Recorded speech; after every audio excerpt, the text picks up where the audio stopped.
Right, so it's another rainy day in the shed. I've already done the farm jobs. We had 4 today, 4 cows.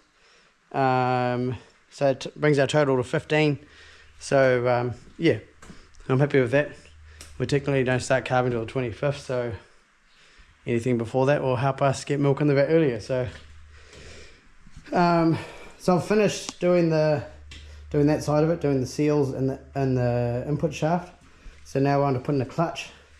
Put the flywheel on, put the clutch in, and then put the tractor back together. So we are back to what we originally set out to do. So that's pretty heavy, so I'm going to have a go at lifting that up onto there and getting a couple of bolts in. See if I can do that, and then we can get this tractor back together.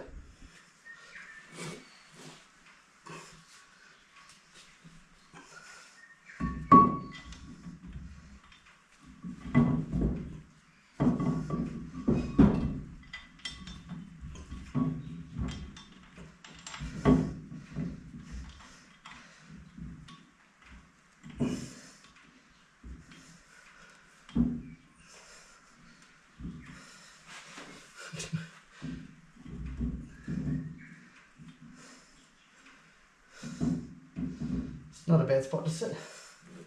What do I do with another bolt?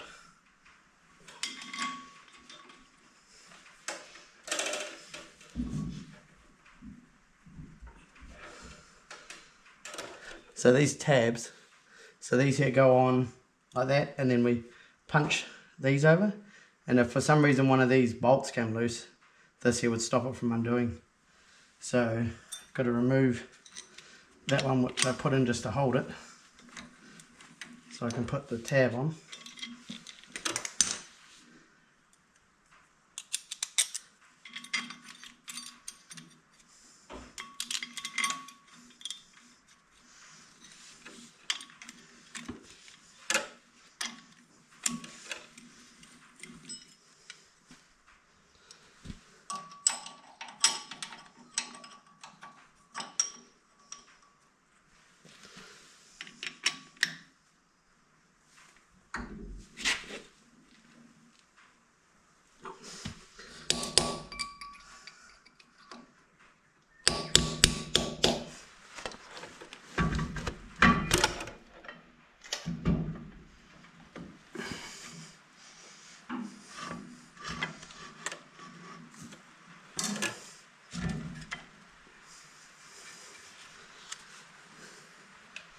So I don't have a proper tool, but you're meant to line that there up in the middle and clamp it down, but I don't have the tool to do it, so I'll just be doing it by eye, which I've done in the past. I've done that to cars. Right, so I just found a problem with the clutch. This friction plate was not lined up in the middle, so when I'd lined them all up, they weren't lining up with the bearing in the middle of the flywheel, because this is a 2-stage clutch. So you got this friction plate, and then you got another one. One's for the PTO, one's for the drive.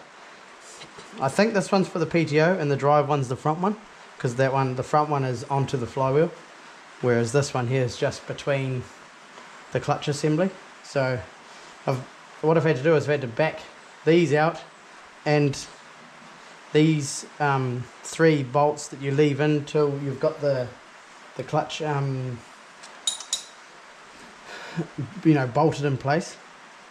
So yeah, I've backed them off, and now I've got to line this here up, and then I'll tighten them back up. So I think I've got it pretty well lined up.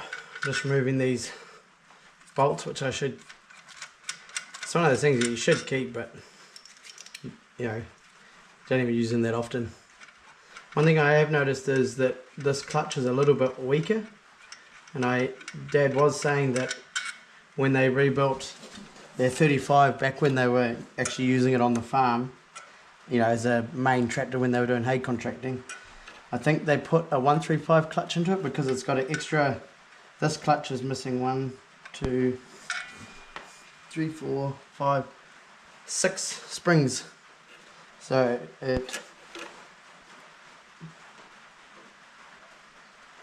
So the springs are what's holding it against the holding the the springs are pushing the clutch onto the flywheel, so yeah, this clutch is potentially a little bit weaker, but for what this tractor does, I'm sure it'll be fine. Right, I think I'm going to have a go at getting this back together. If I can't, I've got a friend that can help me later on. Oh, pardon me.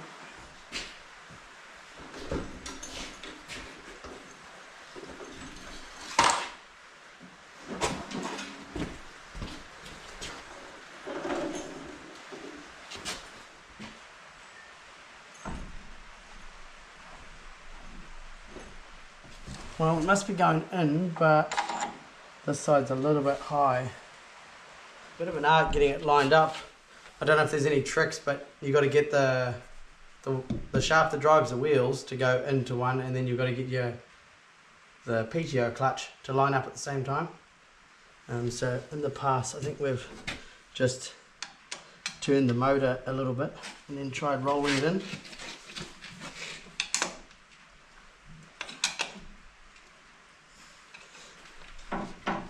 So one of them will start before the other. So what I did was I rolled it in as far as I could, put this clamp on here just carefully, and I put the PTO in gear. That allowed me to turn it a little bit, put a bit of pressure on it, turn it to get it to go in,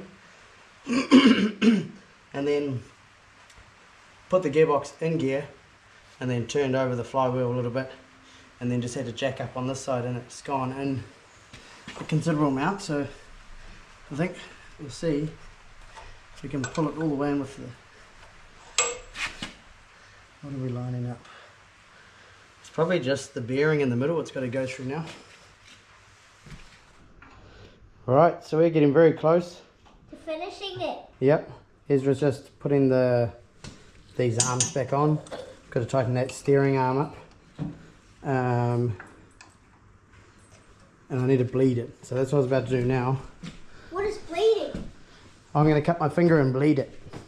No, come over here. I'm going to pump it through. Fuel. Air? Yep. No, air or fuel? Air. We want fuel. Is there anything yet? A bit of fuel. Hey, there's some coming out the bottom. Where's it coming from? Under.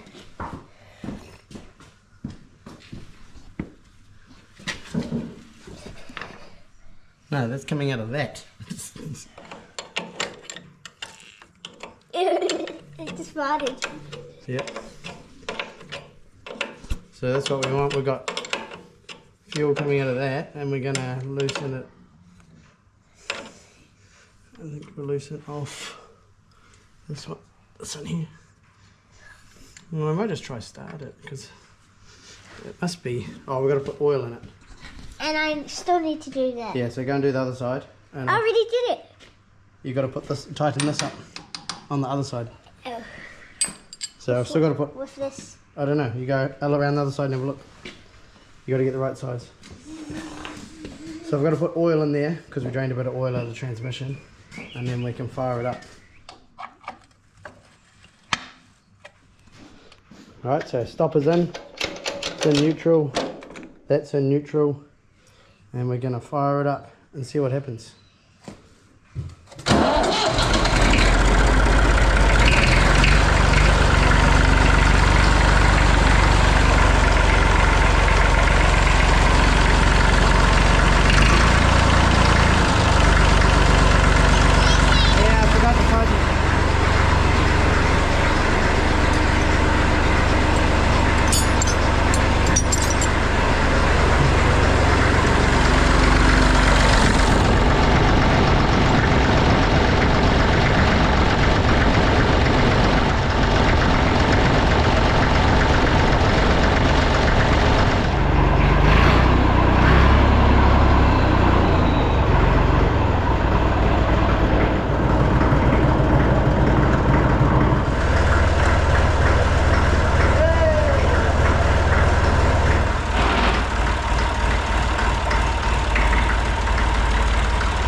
Good job, put your foot on the brake. Hey, you did a skid. Oh, there we go. Back up and running. So I look forward to using it now. We'll probably put the carryall tray on at some stage and just get a few cows and calves in with it. It's good for these guys to learn how to drive on one of these. I know it teaches you respect because, you know, you can't just go everywhere in a two-wheel drive tractor, so yeah. Right, that'll be it for this video. Thanks for watching and we'll catch you somewhere else on the farm.